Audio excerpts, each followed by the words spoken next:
Fala galera, meu nome é Daniel, sou analista de investimentos da Capitalizo. Hoje nós vamos falar sobre a Centauro, que é uma empresa que tem previsto aí oferta pública de ações.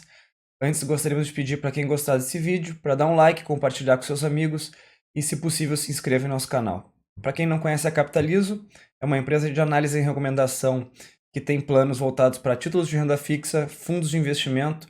Temos também o plano Invista em Ações, que utiliza análise fundamentalista para investimentos de longo prazo. O Carteiras Capitalizo, que engloba os três planos em um só.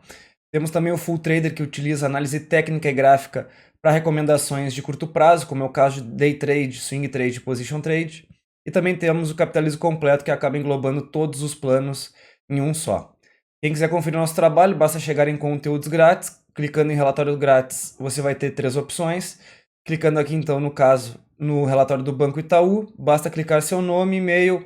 Caso não tenha preenchido ainda e queira participar da nossa lista de transmissão do WhatsApp, basta preencher o seu número de celular. Tem aqui também as caixinhas, caso você possua algum tipo de investimento. Basta chegar lá embaixo, então, e baixar relatório. Falando, então, sobre a Centauro, tem muita gente aí comentando sobre a oferta pública de ações da empresa. Vamos começar primeiro falando sobre as características básicas. Então, ela foi fundada em 1981, possui hoje 192 lojas físicas, ela abriu 16 lojas em 2018, depois de ter reduzido o número de lojas em anos anteriores. Atua no mercado varejista de produtos esportivos, possui canais de vendas em lojas físicas, principalmente em lojas físicas, e agora fazendo um movimento para vendas online, possui vendas através do seu site e também pelo o aplicativo mobile. 84% da receita é oferida nas lojas físicas, até porque seu novo movimento para venda online ainda não passou por cima, ainda não tem uma proporção sobre o que é vendido nas lojas físicas. O que é vendido também online acaba muitas vezes sendo direcionado para as lojas físicas. Conta com plataforma de marketplace, com mais ou menos 300 sellers, né, que são vendedores que vendem seus produtos através da plataforma da empresa. E a Centauro tem 5 centros de distribuição, com destaque para os centros de distribuição no sul e no sudeste do Brasil. Então, indo para pontos positivos e negativos aqui da empresa, primeiramente, a gente vai falar depois sobre a oferta pública. A empresa tem uma estrutura integrada entre canal físico e digital. Isso acarreta no aumento de oferta de produtos e também um melhor direcionamento aos seus clientes. Então, o que acontece? O cliente ele procura os produtos através da plataforma digital. Caso ele queira a entrega do produto a domicílio, é possível, e também é possível buscar o produto na loja física. Nesse sentido, a empresa tem menor necessidade de investimento em capital de giro, com redução de estoques, afinal ela consegue suprir as necessidades dos clientes a partir da demanda diretamente na plataforma digital, e também ela tem menor custo com frete. Aqui também tem um movimento relacionado à alavancagem operacional. Conforme as vendas aumentam no canal digital, o custo, as despesas de vendas não acompanham. Ela tem aqui também um ganho com alavancagem operacional. Posicionamento em shopping centers de grande circulação. A empresa utiliza modelos de mega store, então ela tem grande visibilidade dentro desses shopping centers. Aqui dentro do posicionamento também é importante mencionar que ela está presente em 23 estados no Brasil. Só alguns estados no norte do país que não tem a presença aqui da Centauro. Então, uma empresa que tem posicionamento em shopping centers com grande visibilidade e também diversificação geográfica, sendo aí barreiras para a entrada de concorrentes menores, a empresa tendo aqui uma vantagem competitiva no sentido de posicionamento dentro do mercado. É importante mencionar que, tendo posicionamento em grandes shopping centers, ela tem maior visibilidade e acaba direcionando os clientes que entram na sua loja física para as novas modalidades, no caso na plataforma digital, para vendas online, acarretando em menores gastos com marketing, tá certo? Então, aqui sendo o segundo ponto positivo. Terceiro ponto positivo, relação de longo prazo com fornecedores, com grandes marcas de material esportivo no mundo. Ela, inclusive, ela tem disponibilidade de produtos exclusivos que não são encontrados em outras lojas. Isso aqui, segundo a própria empresa. Ela teve agora há pouco uma movimentação para novas modalidades de lojas, algumas lojas já automatizadas com tablets para os clientes poder ver a disponibilidade já em estoque fora do mostruário. E essas lojas, elas tiveram investimentos e foram patrocinadas por fornecedores, demonstrando aqui benefícios que a empresa tem com a relação de longo prazo com fornecedores. Por último, também, ela tem acordos de licenciamentos de produtos de clubes de futebol. Inclusive, tem um acordo com o clube, aí, com o Barcelona, um gigante aí do futebol mundial. Baixa alavancagem financeira. A alavancagem passou de 1,1 vez para 0,4 vezes, aqui medido pela dívida líquida sobre o EBITDA. A dívida líquida, ela é o valor resultante da diminuição entre dívida bruta e o que a empresa possui em disponibilidades, em caixa. Então a empresa tem hoje aí uma dívida líquida de 115 milhões de reais, tendo inclusive reduzido esse indicador em 47,3% na passagem agora para 2018. Um ponto negativo dentro da questão da dívida é que ela cresceu a sua dívida de curto prazo em 300%, e hoje a dívida de curto prazo corresponde a 26% da dívida total da empresa. Importante também mencionar que a dívida da empresa é toda composta por dívidas com bancos, com dívidas bancárias, que é um dos piores tipos de dívida que existem no mercado. Então, a empresa sem uma experiência no mercado de capitais, como é o caso de empresas com mais experiência, que acabam emitindo debêntures ao invés de ir pegar empréstimo com bancos.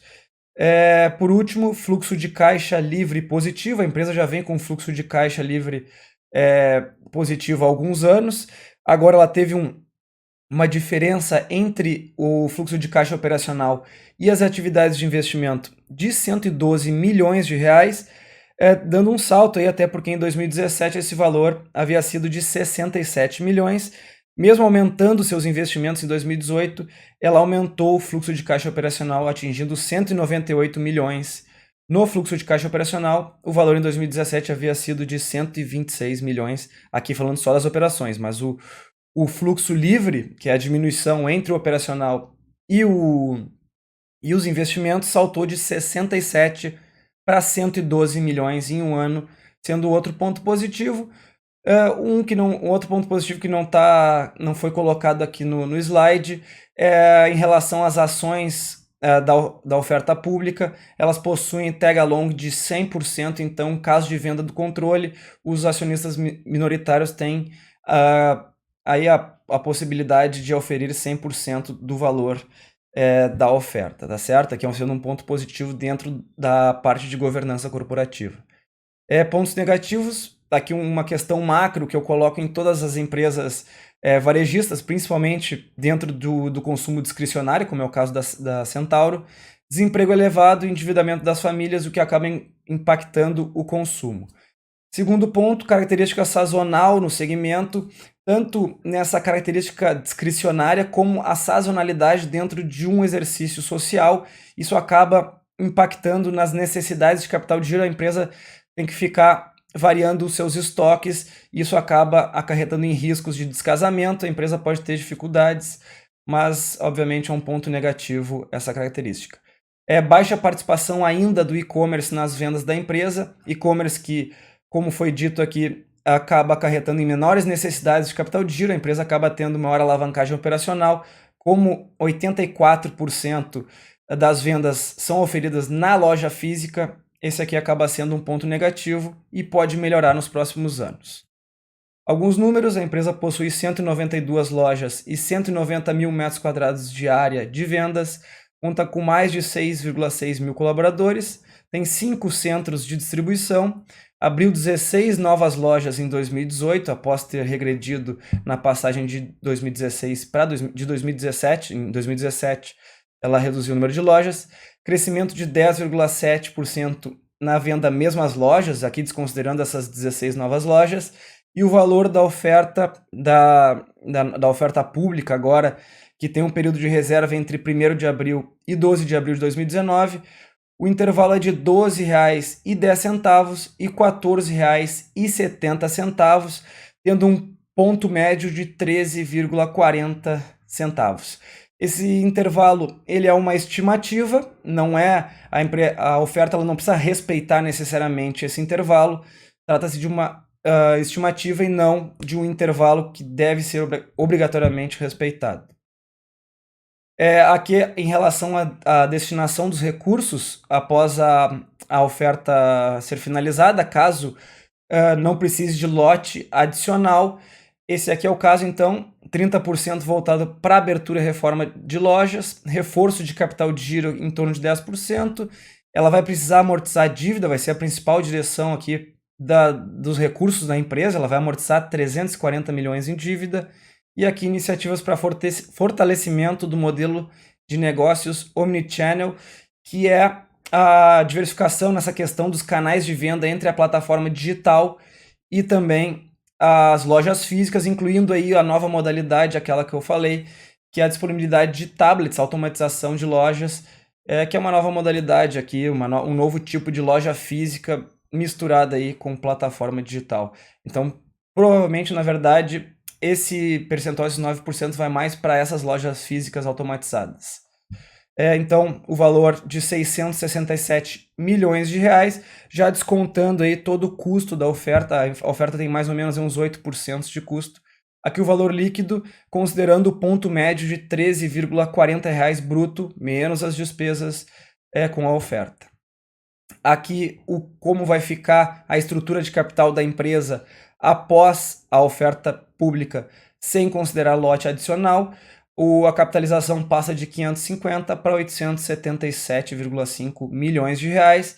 É importante mencionar que vai aumentar bastante o patrimônio líquido e ela irá amortizar bastante de seus financiamentos, até porque os seus financiamentos são bancários e não é interessante para a empresa continuar com esse tipo de financiamento. Ela também vai melhorar a sua estrutura de capital, ela tem grande percentual de dívida sobre patrimônio líquido, até porque o patrimônio líquido ele é reduzido porque a empresa tem 270 milhões de prejuízo acumulado, que é um ponto negativo. Dessa forma, ela vai ter, então, uma proporção de patrimônio líquido bem superior à dívida, ficando uma estrutura de capital bem mais conservadora. Aqui a diluição em relação ao valor contábil, em 31 de dezembro, de 4,15, o preço médio da oferta é de 13,40, tendo uma diluição então de 9,25 até chegar a esses 4,15, de quase 70% aqui no preço da ação, considerando o ponto médio.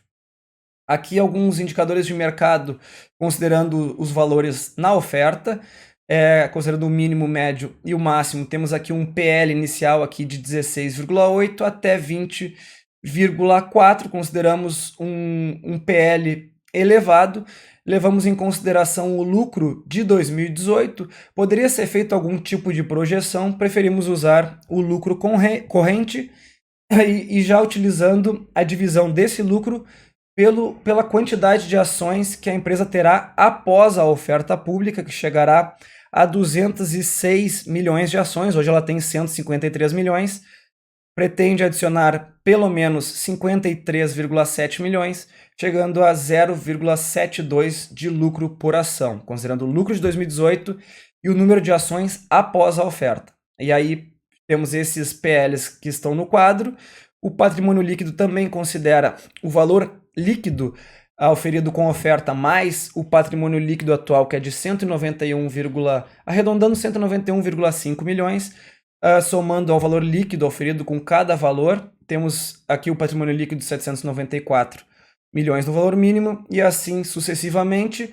Chegamos então a esses PVPA que nós temos aqui embaixo, 3,15, 3,23, também consideramos elevado, mas essa análise aqui ela não é muito indicada, até porque o lucro, conforme a empresa aumente seu capital, o lucro pode vir a aumentar, até porque a empresa vai investir em novas lojas, inclusive vai investir na remodelação de lojas e também no seu canal online, na sua plataforma digital.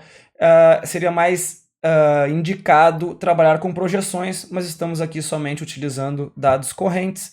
aqui o percentual de despesa sobre o valor da oferta, 7,29% sobre esse preço dá o valor líquido que a empresa consegue absorver com a oferta.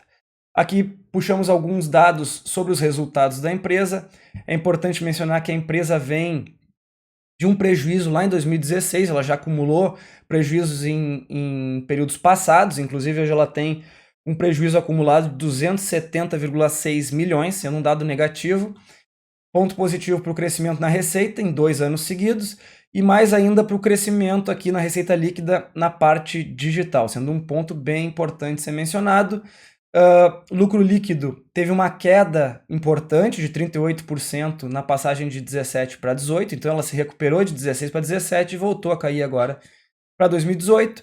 Tem uma margem EBITDA bem reduzida, outro ponto negativo, e um percentual de dívida de curto prazo relevante de 26%, lembrando que a dívida é toda ela bancária, também não consideramos isso um ponto positivo. Então, em relação à oferta pública, que tem período de reserva entre 1º de abril e 12 de abril de 2019, nós não recomendamos entrada nesse ativo através da oferta pública, podendo haver recomendações posteriormente, mas no momento preferimos não nos posicionar no ativo, tá certo? Então, em relação a Centauro é isso. Até o próximo vídeo e um abraço.